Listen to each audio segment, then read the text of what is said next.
let's talk about a puzzle I see all the time. Why do so many incredibly smart businesses collect tons of great data and then just not use it? It's not about being bad at business, and it's definitely not about the tools. It's about our own brains, the weird wiring that makes sticking with the status quo feel safer than acting on the facts. Let's get into it. You know this feeling, right? This quote just hits the nail on the head. You're swimming in all these spreadsheets, all these dashboards, but when it's time to actually make a call, you're starving for a clear direction. That's the data dilemma, and that's what we're going to unpack today. So first up, let's just hold up a mirror. We're going to look at a few common scenarios, and I want you to see if any of these feel a little familiar. I call them recognition rituals. They're big flashing signs that you're drowning, not navigating. Okay, be honest. Do any of these sound like your office?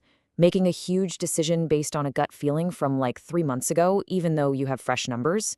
Or how about that beautiful weekly report that goes out to everyone and promptly gets archived until, something's on fire?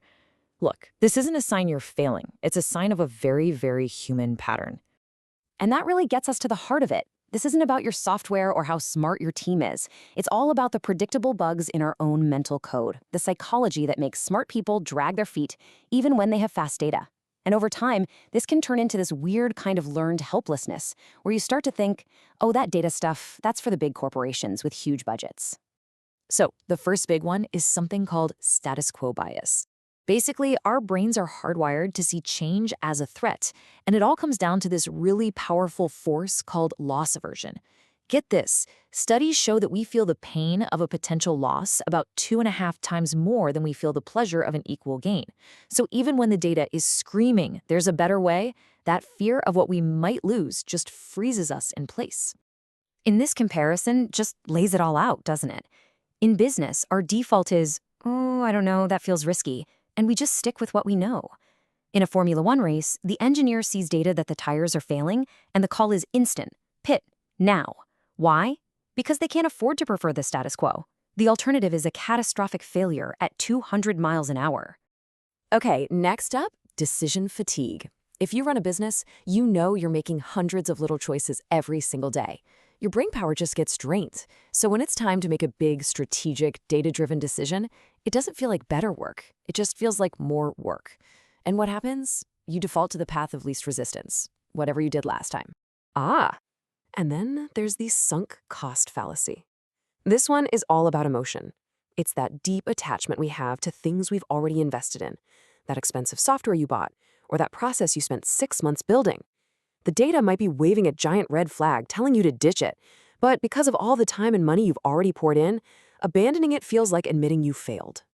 Just think about it like this. Your business might be saying, well, we paid 30 grand for this CRM, so we have to make it work. Meanwhile, an F1 team finds out their software is 1/10 of a second slower per lap. What do? They upgrade. Immediately. No debate. Clinging to a bad investment because of what you already spent is just a guaranteed way to lose the race. So if we're surrounded by these psychological traps, where do we find a better way to operate? Well, we're not looking at a boardroom, we're looking at a racetrack. Because Formula One, it's not just a sport, it's the world's most extreme, high-stakes lab for making decisions with data. Over a single race weekend, just one F1 team will process about 1.5 terabytes of data. To put that in perspective, that's like downloading 750 movies. And none of that is being saved for a quarterly review meeting. It's being analyzed right then and there in real time. And where does all that data come from? Well, each car is covered in over 300 sensors. They're monitoring everything, from the temperature of the tires to the pressure on the wings. Literally every single piece of that car is a live data stream feeding information back to the team constantly. And here it is. This is the number that changes everything. The average time it takes a small business to go from collecting data to making a decision is somewhere between 3 and 6 weeks. In Formula One, that same delay is 1.8 seconds.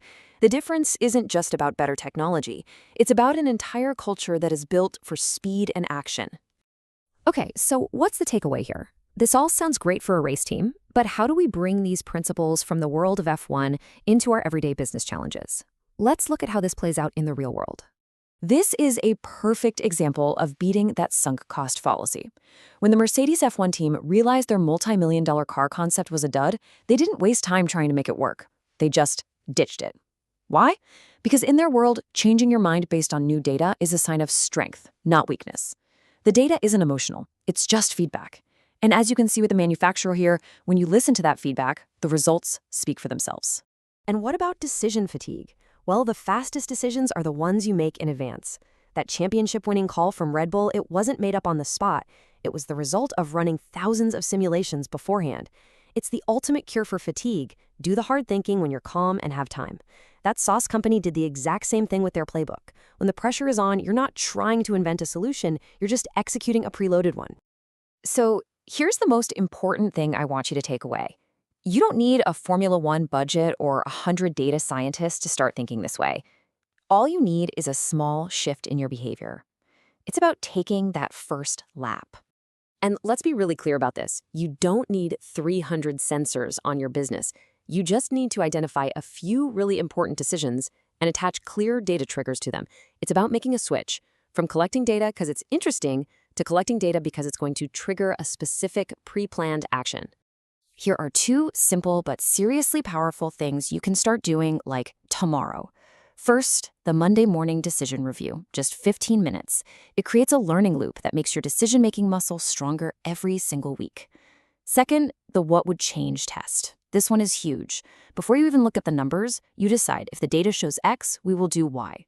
It forces you to commit, just like that pit wall strategist, and it immediately cuts through all the noise. So, let me just leave you with this last thought. The problem is almost never that you don't have enough data. Most businesses are sitting on piles of it. The real question is about your speed. Are you moving fast enough to even realize how much the delay is costing you? All that opportunity you're leaving on the table every single day?